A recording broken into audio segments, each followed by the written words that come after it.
comicsfm. Here with me today, James VanOsdol.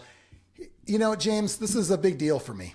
This is huge. I can't believe that's true. It's completely true. I'm going to get right into it because I got to get this out of the way before we get into anything else. We got a lot to talk about, okay? We're going to talk about Punchline. It is a Batman universe, however, Joker fanatic. I'm going to start a podcast, and we're going to talk about that. And James has already he gave me some we can wrap up the episode now. It's a terrible comic book. Oh, man. Good night. Well, I have to at least say my thing, though, because it's kind of a big deal, and I got to tell you why. So we're in, I had to think for a second, 2025. It feels like the 90s were a couple weeks ago, which, you know, you were one of my guides in the 90s. Local 101 was your show. So, and we're going to get into your accolades in a second, but I got to get this thing right out there. You were on the Zone. Okay. You guys had a contest to be a DJ. And this is 100% true. I don't have a copy of it because everyone's thinking, oh, let me see the tape. I don't have it. I don't know where it is. I did make a CD though. Okay. I played you. I literally am on. I said, hey, I'm James Van. My wife played Brooke Hunter. Oh, dear God. And then I had another character. I played Brian, the Whipping Boy. And so it was my demo. I was so sure. It was like 2002 maybe. I was so sure I was going to win this. I went to my regular daytime job. It was like a call center. And I said, hey, I got to let you know, like my manager, I said, I got to let you know something. I'm going to need about 3 months off coming up real soon. And she's like, why? I said, listen, there's a contest, but I'm pretty much a shoo-in. There's no question I got this. And it's going to happen. Once they hear this thing, it's going to be like, oh my God, 3 months. I go, you're lucky to get me back. You know, clearly I never got the phone call. And so, on the surface, that sounds arrogant, but I think it's just more delusional, right? Yeah. Okay. Well, you know what?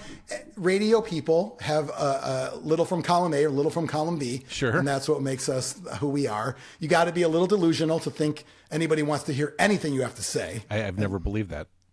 Right. And then the arrogance comes in, right? Okay. It's I'm the next Howard Stern. It's like, well, I tried to be the next JVO and I couldn't pull that off. Mainly because the original was still around. Right. That's the thing. You had so many years where it was just like, I can't get in. This guy's blocking me. Sorry to stonewall you, stiff arm you. Yeah, so I love that station. It was great. I was the Q101. I mean, I grew up. I'm a Chicago guy. I grew up with Q101, Twisted Christmas every year, Jamboree, all that kind of stuff. Yeah. And Car Con Carne, because you have the coolest theme song, by the way. I do. I honestly do. I got stock music. You've got like a professional theme song. This is clearly levels apart here, which is the frustrating thing as well. And well, podcasts have theme songs, and you hear them, and they really are vanity things because a listener doesn't really want to hear it. A listener, it does nothing for the listener, and it's not even like when you're hosting a radio show and you're playing a music bed, and it's all about building that momentum and that energy. You're just layering it into an audio editor. There really is no point to having a theme song. So my thought was, have a theme song that stood out from the pack. And so I asked a friend of mine to record something early in the life of the podcast, and it turned out great.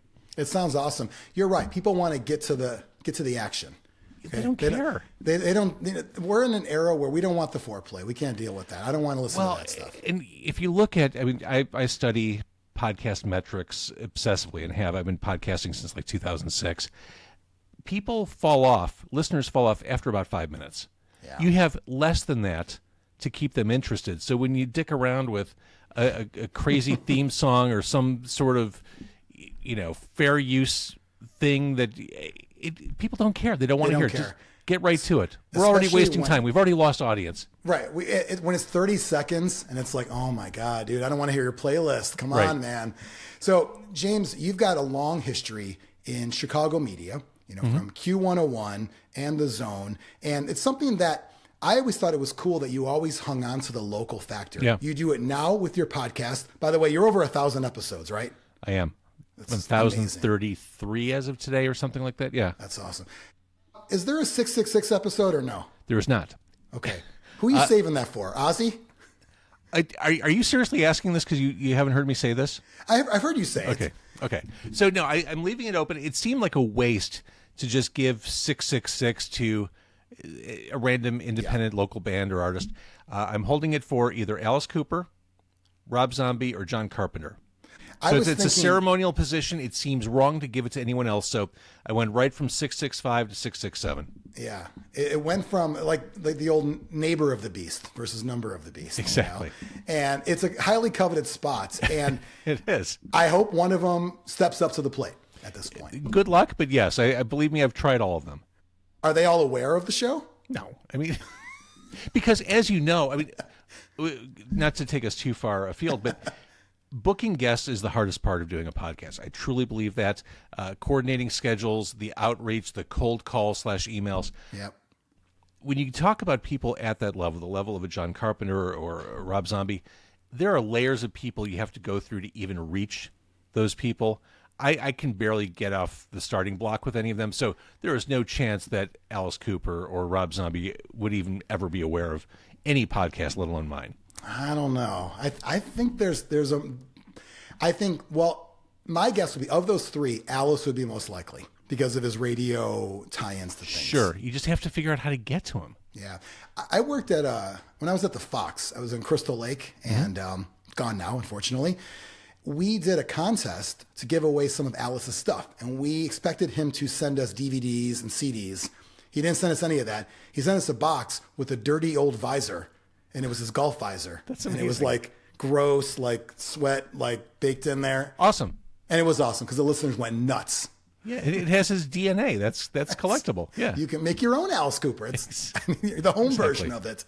So I love that you basically, going back with your podcast, and let's just kind of let people know, you're eating food, you're talking, and primarily bands for the most part. Yes. Right? So Car Con Carne, the general idea to start was have a guest, eat in the car, parked car, and do an interview. I found, and I'm sure you can relate to this, the second you put someone in a situation like a studio where you have a microphone in front of you, you have headphones on, it changes the dynamic. It changes the way that person talks. It changes the way that person reacts to you. Nothing is more casual than talking over jalapeno poppers or buffalo wings. So that was the idea. And I did that for many years. And for the first few years, it was a terrible business model because I was paying for everyone's meal. So as the podcast accelerated, I would do more episodes, and I was paying all this stuff out of pocket. At the same time, I was woefully under or unemployed. After that, I started to find local restaurants who were interested in partnering, like, hey, let's talk about your menu. Let's get a chef in the car, for product placement. Yeah. That worked out, but it's also really hard to hustle those partnerships. And Everything's a hustle, right? Everything's a hustle, but independent restaurants especially, they don't book stuff over email. Like I can book a podcast guest over email, a band, whatever. Yeah. Restaurateurs want to talk on the phone, and just it gets to the point where it's really, there just aren't enough hours in the day to coordinate this. This is the one night I'm not podcasting this week. So I just don't have the time to coordinate. Do you have a producer or a sidekick that helps with any of this stuff? No, it's all me. Okay. So my point is, I find myself more often than not these days just recording in the car without food. Yeah. Just because in the spirit of just knocking these out, getting them done, and not slowing anything down or waiting for a response or trying to find a location. It's just easier. Hey, local band, where do you live? All right, let's meet on the corner of Lincoln and Wilson or whatever. Yeah. Sometimes you might have to say we have free candy, something to get them in the car, which would be food, technically. Yeah, sure. A lot of times I've noticed when the band comes in, it still is a very disarming setup because you're not in a radio studio. So regardless of stuff in your face or not, it still is a fun environment. Yeah. And, much like Hot Ones or what was Jerry Seinfeld's Comedians in Cars. Sure. Yeah. And even to my extent, I mean, I'm kind of jumping on the train too. I know radio people and I like to talk comics. And, I will say your mention about the not very profitable sending food. I was sending comics to people. You graciously said, hey, I got it online already. I was like, oh, okay. I'm like, $4 plus about 5 shipping. I'm already ahead $9. So this is the most profitable episode. Here's a tip. I mean, I got mine off Hoopla, which is the app that's tied to your local library. If you have a library card, there is a shocking amount of graphic novels available through Hoopla, like modern contemporary graphic novels available for download. So I keep up with comics mostly because of the Hoopla app. Wow. And Benjamin Franklin hooking everybody up with libraries, right? That's right. I mean, where would we be?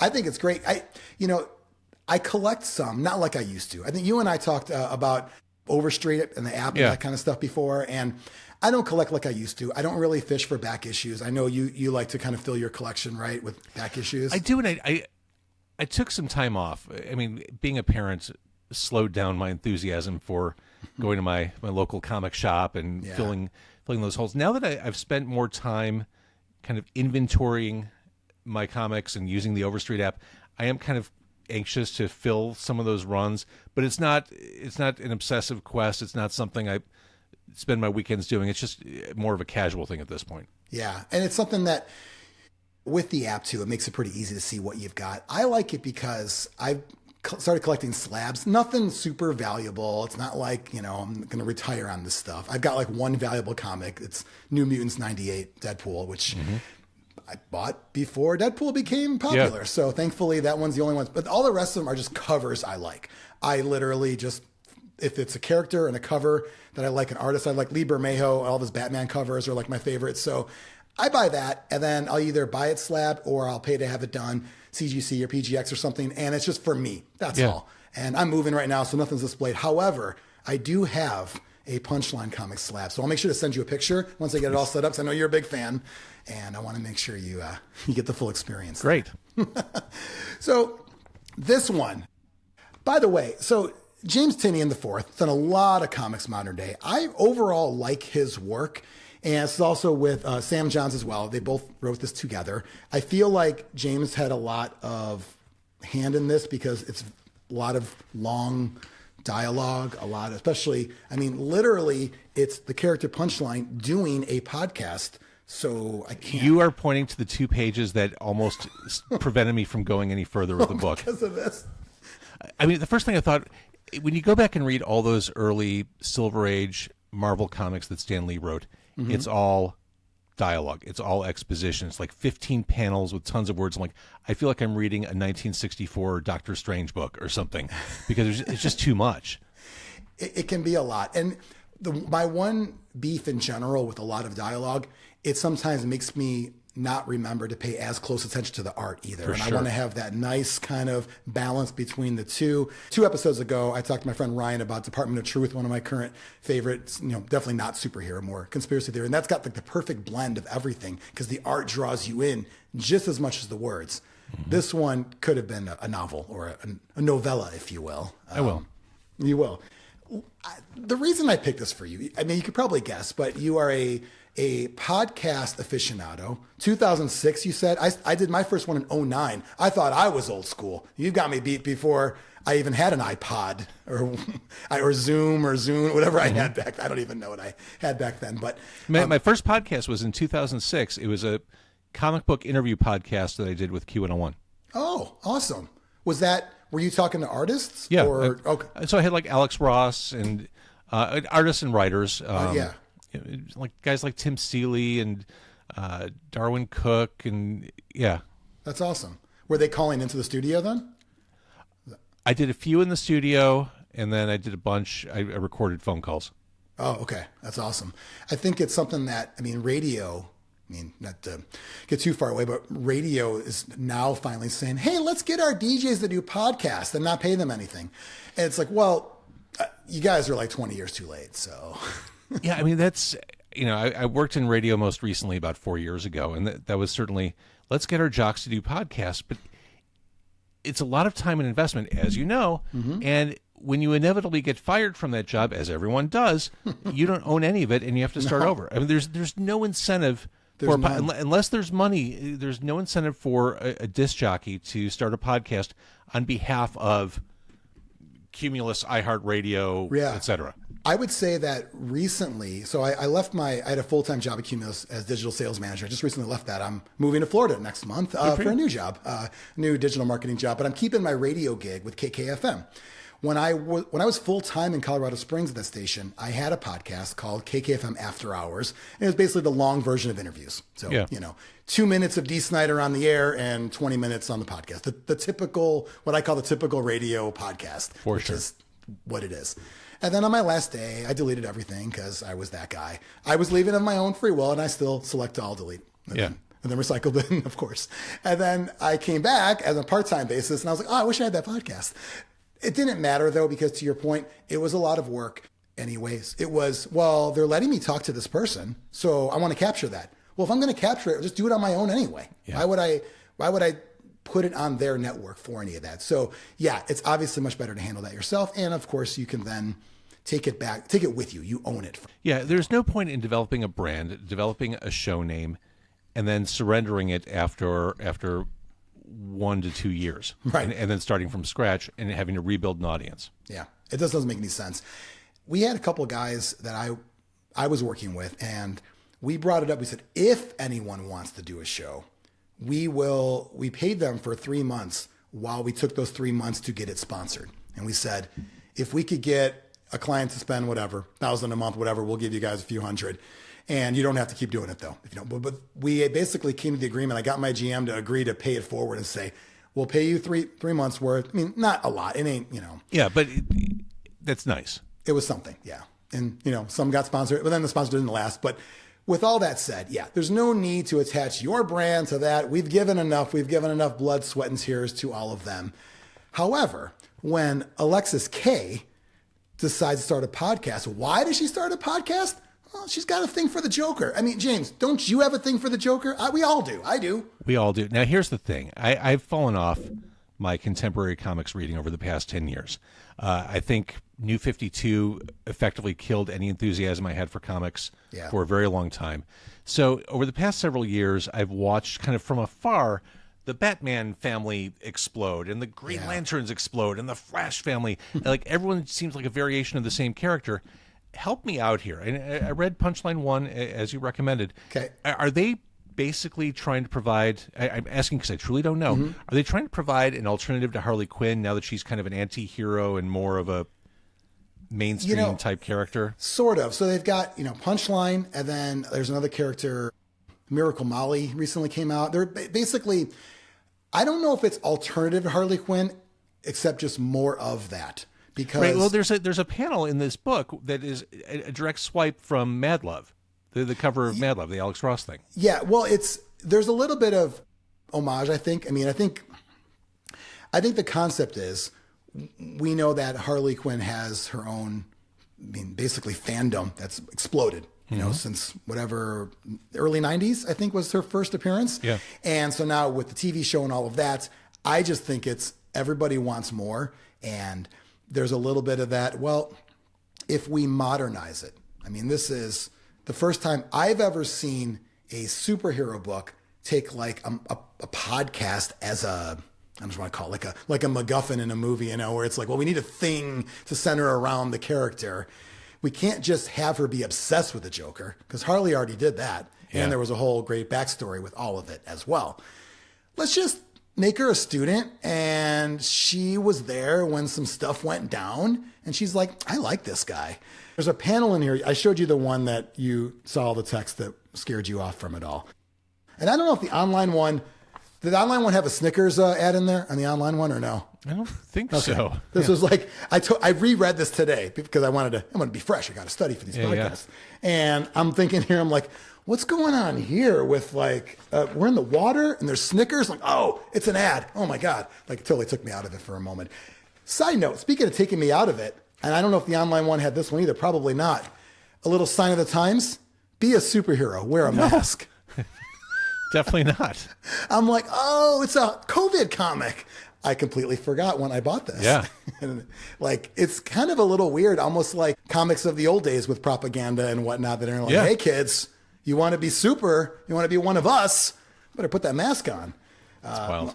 Yeah. And the panel I really enjoyed, however, was when Alexis K, the high school student, she does a podcast talking about the Joker. Okay. So there's a little bit of that. People like the crime style, serial style podcast element of it all. You're going to keep listening. And then she, of course, turns from, I think they even called her like boring or average looking or something insulting, like, oh, she's so average looking. And then so, of course, I am so glad you brought up that exact panel, because that is one of the most offensive things in the entire book to me. She's sitting perpendicular from the computer. She's away from the computer. She's got her headphones on. She's holding some kind of handheld mic that looks like an iPod, and she's dressed in a corset, super high-heeled, thigh-high boots. It's the most ridiculous thing. Like, she's not actually podcasting in that picture. It's posing for the podcast, of course. Yes. I mean, isn't this how you record? I mean, you can't see my boots, but yeah.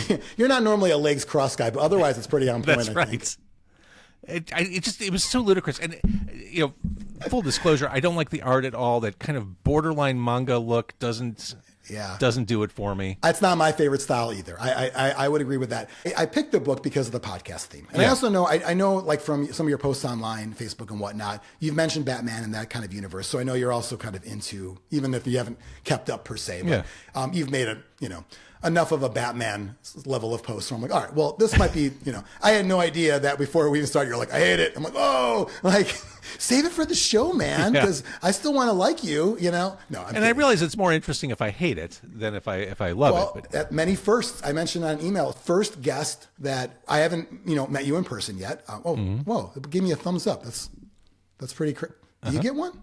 The other day I recorded one and I got balloons. And I was trying to see how I got like balloons, if I had to like put my hand up or something. I was trying to trigger it. I don't know how, but I got thumbs up there. First guest to not like a comic as well. What a proud moment. Yeah, and first one that I didn't have to shell out the couple of bucks to send you a comic. It all balances out. Yeah, I mean, at the core of it, one of my main problems is I just don't like the character. Yeah. I mean, I don't think it's very well written. I mean, you talk about how they try to ground the podcast into something contemporary, but to me, it reads like an old dude writing for Gen Z. It'd be like me talking about how much Riz you have. It doesn't feel authentic to me. Hey, fellow kids. Exactly. Yeah. Exactly. And I don't think it's very serious. I think because the reason why is I like James Tynion as a writer and so many of his other things, and so I think it's maybe trying a little too hard with that. With that said, I think it has something different than a typical, like a Harley Quinn book, because the idea that this is not someone to compete with the Joker, and it's going to be somebody that's just infatuated with him because of also the age gap. And it's a little weird too, because then it's high school and, it's also kind of does, and your point about the modern and New 52 era, there's a lot of new characters. We just want to throw a bunch out there because maybe somebody new might identify with one of these people, and that might suck them in. Yeah, I mean, my issue with the new characters is new characters who are variations on existing characters. Yeah. Introduce as many new characters as you want, but when the Batman family has as many people as it does, I mean, I started to lose interest back in the 90s when there was a new Batgirl. I'm like, come up with something new. Yeah, I think it's hard, right? Because when things happen, when people die or are mortally wounded in wheelchairs, it's like, well, I want a new story. Mm-hmm. And what do? We've got Bluebird in this one, so there's some Bat Family tie-in there. Another underscoring of my point.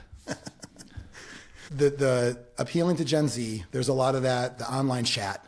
Harper's brother had Cullen. Yeah, I was chatting with somebody online, and it's, hey, do you want to meet up, and that kind of stuff. There's a lot of trying to talk to a TikTok audience. Yes, for sure. And I guess we are too in real life. Fair. When we talk about comics like this, it's okay to bring up, like, it's in the extended, we'll call it Batman universe, because of the tie-in. And I'm a huge Joker fan, so I'm always going to give everything a chance that somehow connects to the Joker there. There is some tie-in to, I think, Batman and Robin Eternal as well, and one other series I forgot in here, but at the very least, it's a good way to talk to James about podcasting and comics. Fair. Because that's what the show is. Yeah, totally get it.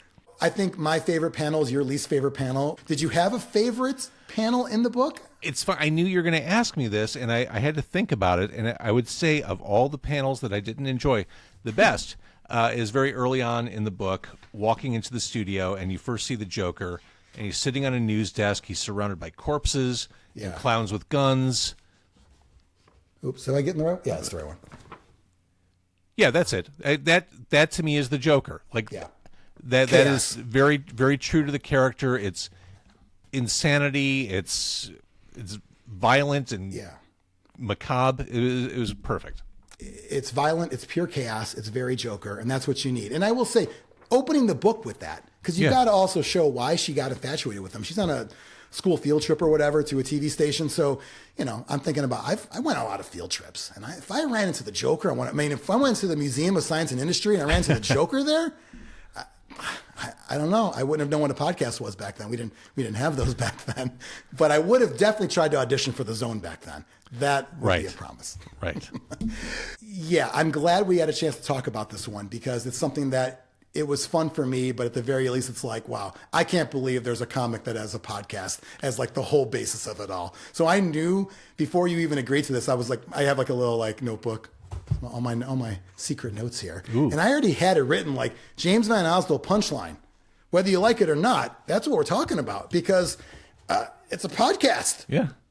That's like your thing. You were also, you're hosting podcast events. You have a big live event coming up in Elgin, right?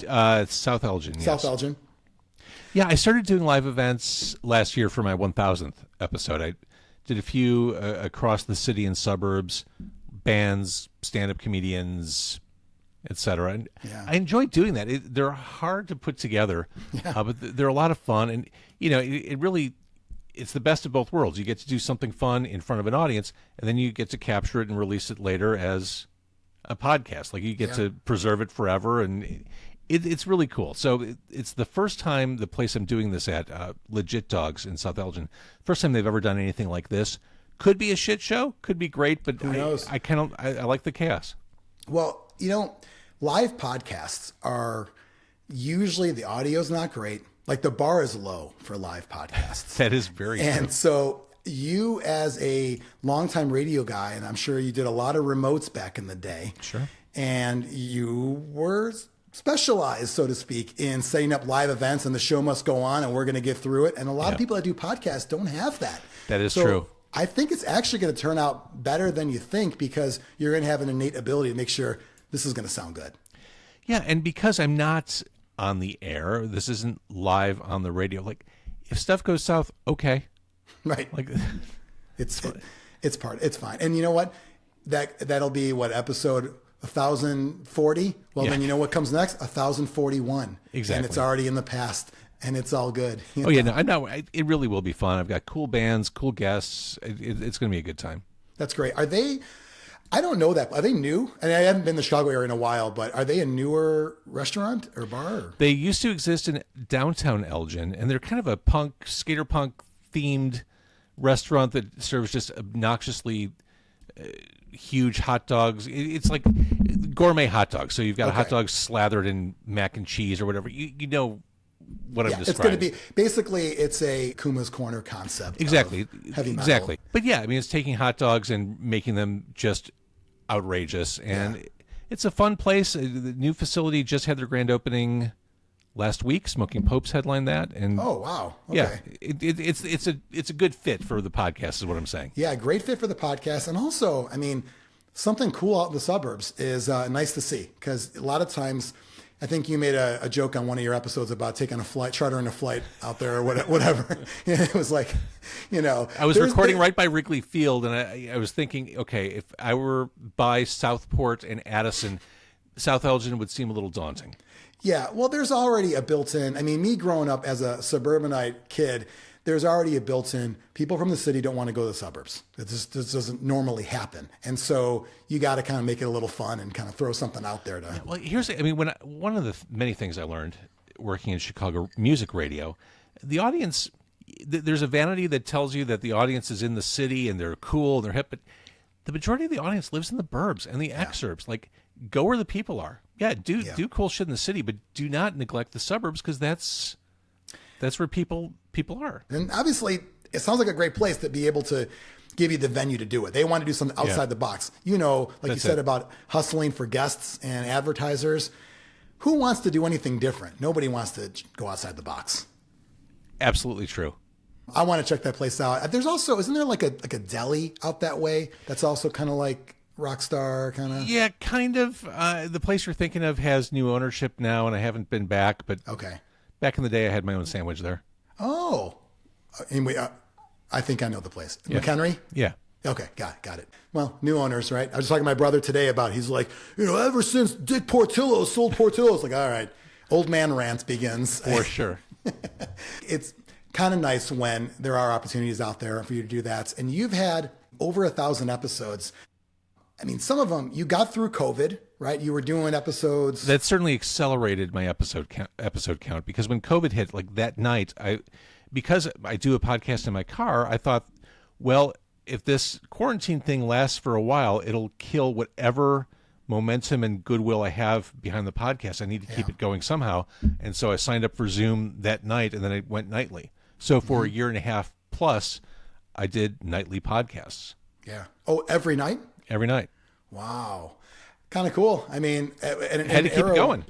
Yeah, in an era when, I mean, not to dwell too much on that time, but what a weird time capsule when it comes to entertainment. I remember being on the air at KKFM in Colorado Springs and no concerts, no comedy, no nothing. And all of a sudden they say, hey, you guys, we got something coming up. We're like, what's coming up? Like, they're bringing Pauly Shore out in a trailer of the back of a pickup truck. They're going to put him on the minor league baseball field. I'm like, oh, that's a thing you wouldn't normally hear unless there's nothing else going on in the world.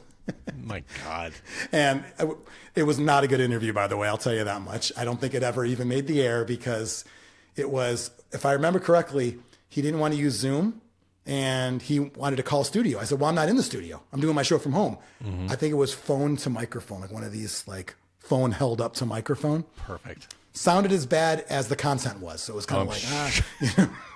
He didn't bite any of my like Buddy and Weasel jokes either, which I thought was disappointing. You know, come on, man. It's like play along.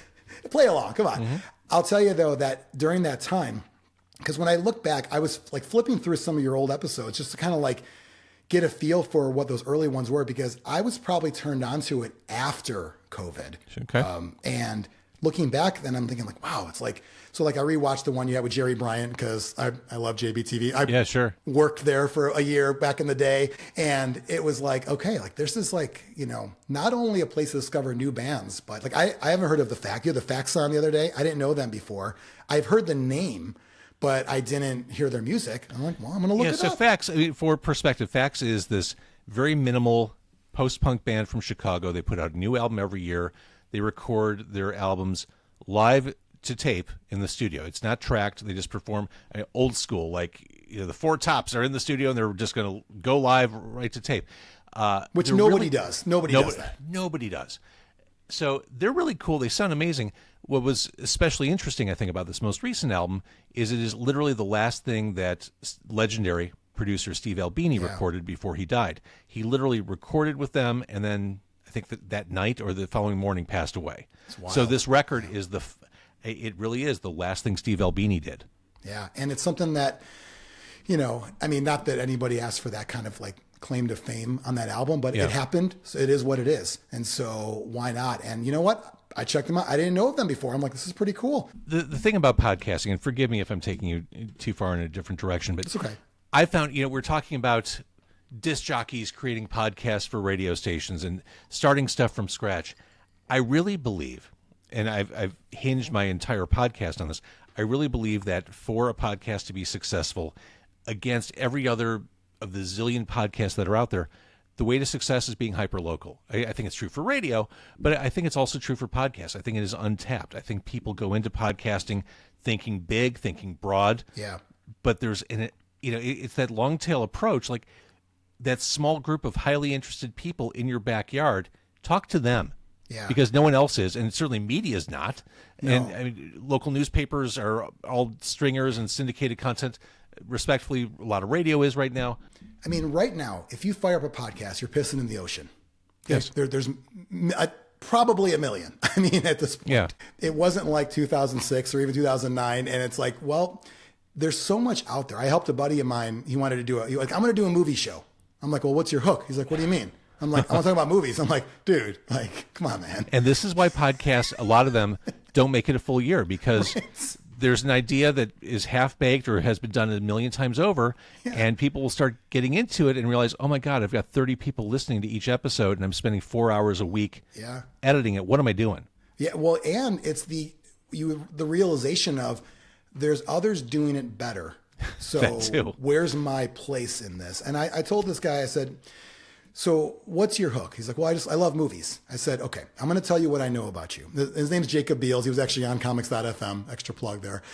And he told me, well, I love movies. I'm like, well, I know you love movies because you go to opening night for everything, even garbage movies. And I said, do you go like on Wednesday? Like, I don't even know when movies come out anymore. You know, back in the day, it was Friday night at midnight. Yeah. I don't even know when they come out now because I rarely go to movies. But he waits in line. And even for like some crappy rom-com, he's going to wait in line. And I go, okay, so what's your story like before you go? Well, you load up on snacks. You go to like Iowa, so they go to Hy-Vee, load up on Twizzlers. Yeah. You know, it's like, oh, yeah. I'm like, okay. And I'm like, well, you love the trailers, right? Because I know you watch trailers. You get hyped up for stuff. I said, I have a feeling, Jacob, that you are first in line. He's like, well, I am first in line. I'm like, yeah, that's the show. You're first in line. I would say it's about the hype and what you think the movie's going to be about. And maybe you even talk to people in line. Maybe there's people dressed up. There's other people. It's your enthusiasm level. Tell me about why you went with the Friends of Swedish Fish versus the Mini Swedish Fish, you know, all of that. And then at the end, in the last 2 minutes, go, yeah, I kind of like the movie. I make that the end. He's like, okay. And I'm like, I'm not saying it's going to be successful. I'm just saying I wanted to give you a hook because you got to have something. And every idea has already been done. Done 10 times, 20 times over. Local is to your point, not only is it untapped, but it is the most, what's the word? Not self-serving, the most, receiving that sort of like love because people are so thankful that you spotlighted them and you gave them a platform. For sure. And from radio, people like to hear themselves reflected in what they listen to. That was always the hook. Local morning radio. Oh my God, I was stuck on the Kennedy for 30 minutes. I couldn't believe there was, Gaper's delay over by division. Yeah. And someone listening says, oh my God, I was stuck in the same thing. Right. People like to understand there's no doubt. The shared experience. And the big, shooting for the moon, I'm going to have this big, broad movie podcast. It doesn't work. And I'll say it again. It is such an obvious lane for people to go in because it's an underserved audience. Yeah. The numbers aren't big in terms of like how many listens or downloads, but those people who listen really do give a shit. Yeah. And they will be with you and they pay attention to what you do and they will support the sponsors that you get. And they're all in. They're all in. And when it comes, and obviously you're a numbers guy, but when it comes to the metrics, it's also apples and oranges. People get caught up in like how many downloads? Like, for sure.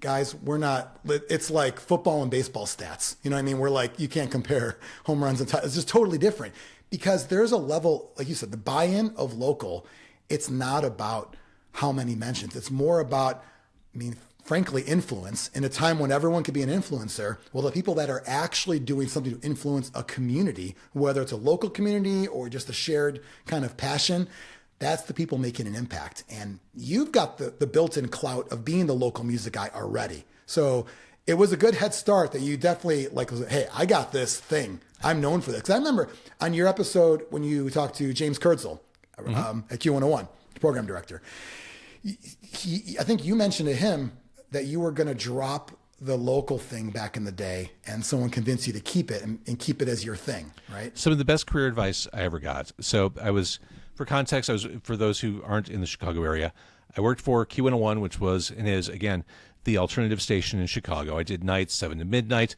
but I started at the station. My first on-air radio job was hosting the local music show at the station, and it became something I was known for, something I really enjoyed. I felt toward the end of the 90s, heading into the 21st century, that I was too pigeonholed. I wasn't getting the sponsorship opportunities. I wasn't getting the live appearance opportunities. I wasn't getting the interview opportunities that my peers were getting. I thought, is it because I'm too tethered to the local thing? And I brought it up to my program director at the time. He said, you need to understand, this is the best gift you could have. Being known for something, especially something as ingrained in the community as local music. He's like, I'm not going to let you get rid of that. You need to own this. And you will and he was absolutely right. And it was, the recklessness of youth that made me think I should not do it anymore. But there's been no greater association in my professional career than my connection to local music, period. Yeah. And it was great career advice. And it's something that when I was at the Fox, we created a local show called The Garage. And I got my buddy Josh to be the producer on it. And he really wanted to have what he said was a real radio show. He was disgruntled. I don't want to do weekends and overnights. I'm like, Josh, you're the garage producer. All these bands that come in, they come in and record. We put it on YouTube, which the station's dead. YouTube's still alive, by the way. Fun fact. It's kind of great. The sponsor name, ASAP Garage Doors, still has a sponsor tag. Amazing. On a dead station, but still on YouTube forever. But I go, Josh, this is your thing. You were the garage producer. And he couldn't understand that was a big deal. He was still in that mode of, well, but I want to be the midday guy. This is better than that. And it takes another person to tell it's somebody hard to see it. And I mean, the lesson here, far beyond radio, just from a professional career perspective, having something you're known for or something in other cases that you're better at than others. There's no better situation to put yourself in. Yeah. Why would you not want to be the man at something, whatever it is? Because then come time for podcast, launching it on your own. Have you a want thing. To be known for, you got to have a thing. And you want to be known for that thing. And I think it's great. Like years ago, I remember interviewing Adam Carolla when he left radio, went to podcast. And I asked him, I said, so what's the transition been like? And he said, well, if you got a following, of course it's going to be easier. Of course I've got a head start. Like people know who I am, and he's like, name your favorite comedians. And I was like, Chris Rock. If Chris Rock started a show, would you listen? I go, of course I would. I go, that's just how it goes. So there's a level of influence, and the moment you've got it, why would you give it up? Mm-hmm. For so sure. I think it's great. I don't have any CDs anymore. However, I did have the Local 101 CD for a long time because it came in a cool case, right? Came in a weird case, right? Directly behind me, I have the Local 101 Volume 1 poster autographed by all the artists. Wow. All right. Is that going to a lucky viewer of episode 1000? Oh, no, this is my only copy, and, it's signed by Local H and Liz Phair and Smoking Popes and et cetera, et cetera. Local H has that movie coming out. I'm going to see Lifers. him in Des Moines in a couple of weeks, I believe. Awesome. I've not seen it yet because it's not available digitally, which is an intentional move by Scott, but I heard it's fantastic. I think if you want to check out new music and you don't know what to listen to and you're tired of whatever, if you like Spotify or whatever, I don't use any of that, but I like when people tell me about stuff. And that's why I like your podcast. Thank you. It's something that it sounds really dumb, but I have to be told to go and listen No, to and something. you're not alone at all. And this is something I talk about a lot is curation has kind of fallen off in this digital age. People have their recommendation engines on Spotify, YouTube Music, Apple Music, whatever. But what's lost is that curator telling people not only what to listen to, but why they should give a shit. I mean, to me, like those good radio disc jockeys back in the day, maybe they still exist, will tell you, here's this new song. Here's why I think you're going to think it's cool. Here's what I want you to listen for because I think you'll think this is awesome. You don't get that algorithmically. So I think curation, when you find those people who can point you in the right direction, I mean, it's a crazy time. We can access anything ever written, any music that's ever been laid to tape. You can find it on the internet, but it's hard to tunnel through and find the stuff you like. And that's where curation comes in. And that's what I try to do. Thank you for acknowledging that. I wish there were more obvious curators because it's so hard with everyone's an influencer. Everyone has a website. Everyone has a podcast, YouTube show, TikTok, etc. It's something, Everyone's got something. There was, that comedian Theo Von. You've seen his show before, He had a great bit. It was about he's like in the future, people are going to rob each other, but for like listens and likes, and like it's like not give me your money. It's like you subscribe. They're going to pull a gun out and you subscribe now. And there is a level of that is kind of the currency. And what gets lost is lost in the numbers, lost in the perceived influence. And what you lose is the actual influence of a word of mouth recommendation from a trustworthy source. That's what people lose. Absolutely. And we talked a little bit about numbers and metrics. I pay attention to that stuff because this is my side hustle, creative pursuit. I want to know if things are working or not. But when I say they're working in the relative frame of my podcast, these aren't huge numbers. I'm not exploding through the internet. I'm not, lighting the city on fire. But again, it's that small, highly interested group, and I like to see how they're doing and how they're responding. It's a concentrated group, and not to again go too far into it, but on the number side of it all, the other day I was telling somebody, I forgot who it was, but they went live on Instagram, and it was somebody that's been in movies, and like a name. I forgot who it was though, and there was maybe like 85 people watching, and I told my friend, I'm like, these are those moments that you have to remind yourself that what you think is like, oh my God, like there's so much going on. There's so many things. I won't watch, like, I'm more apt to listen to a new band because that's going to be a quick thing to check out. If you tell me go watch this TV show, I'm going to ask how many seasons, how many episodes, and probably say no before. What am I in for? Well, it's so funny you say that. Years ago, probably 8 years ago at this point, I had Billy Corgan on the podcast in the car. And at this point, I was doing all my episodes live on Facebook Live, get the guest in the car. Awesome. Yeah, well, Billy was in the car, and he was watching the numbers of the viewers coming on, and he was railing on how few were logging in. Yeah. And he made it a bone of contention, like, why am I doing this? No one's watching. Yeah. And I wanted to say, well, maybe it's you and not me. But I didn't say... Well, you were trying to, like, just diffuse the whole thing, But it just... It is that mindset it's commerce. Like, how many eyeballs do you have on this? Who gives a fuck? Is it interesting? Right, exactly. And it's people forget how much crap is out there. There's so much stuff out there that it's not about that only 200 people care about Billy Corgan. That's obviously not true. Look at the album sales. Yes, of course. For, and whatever you count now, I don't know, it's not spins or whatever Spotify calls stuff. And so it's like, they're out there. It's just, at that exact moment. Number one, we're an on-demand society now. So live is really, you're asking for trouble if you go live, is all I'm saying. You're asking for... I'm not doing it anymore. Yeah. No, I'm not doing it. And so there's that. And then there's also just, you got to understand how much stuff is out there. So just put it out there. Don't get wrapped up into it. And I will tell you, I have a quick Billy Corgan story. My brother went to school with Billy at Glenbard North High School. And so I met Billy at a wrestling event for when he was doing Resistance Pro and wrestling. And it was like a Halloween day, so I was dressed as Bubba Ray Dudley, and I already kind of looked like him, so I had the glasses on. And I went up to him and was, oh my God, I love that. And we started talking. And I said, hey, I'm like Billy. I said, not to be like too fanboy, but my brother, Dean Paulettis, you guys went to school together. And he was like, And I'm like, he played drums, he played guitar, you guys like hung out. I'm pretty sure you worked on projects. He's like, I could not wait to tell my brother. I'm like, hey, Billy doesn't remember you. He's like, that's bullshit. We did so much stuff. I'm like, he's seen a lot of people, Dean. It's okay. I'm sure he remembered, and that's just...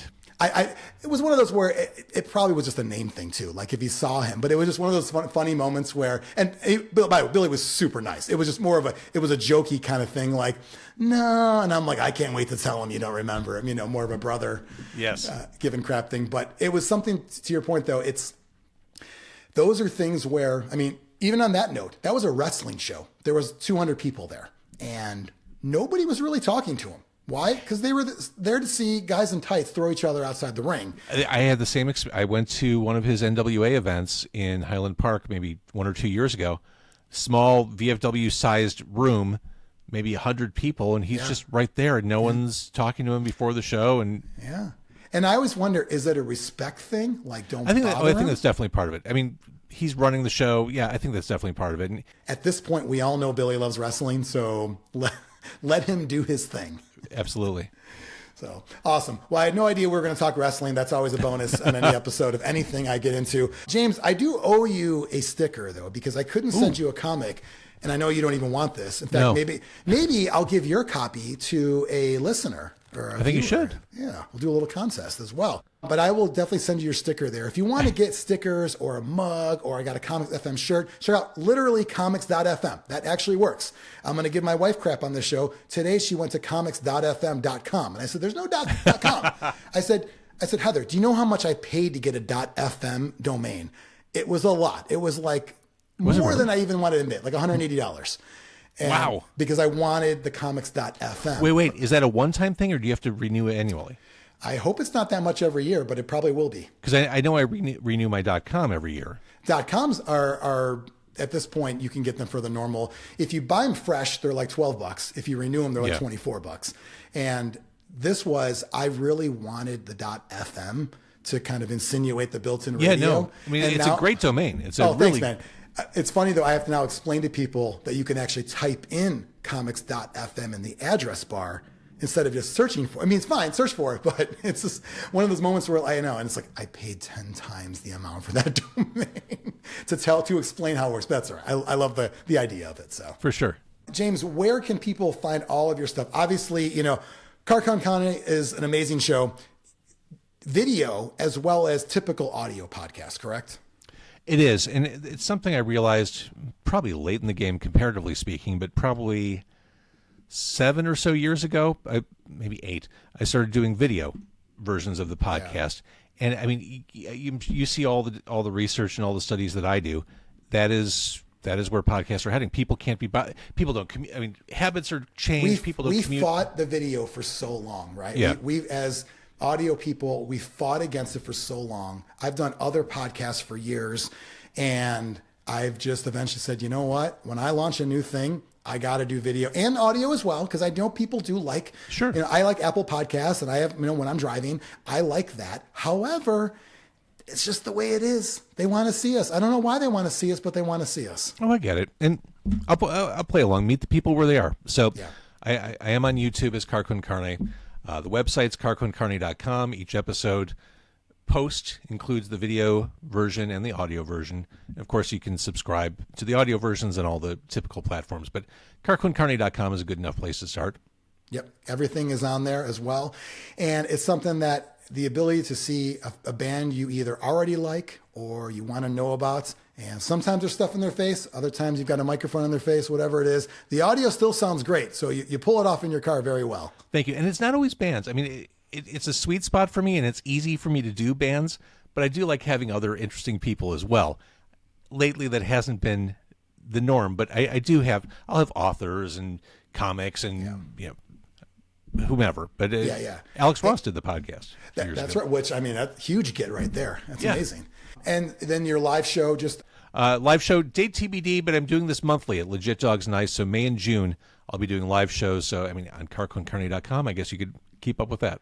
I love that. Well, at the very least, someone's going to get a hot dog with some crazy toppings and an adult beverage to go with it. Adult beverage and an adult conversation, or kid friendly. No, it'll be adult. Yeah. Adults? Adults only. Adults only at the hot dog joint. That's right. But I think it's pretty great.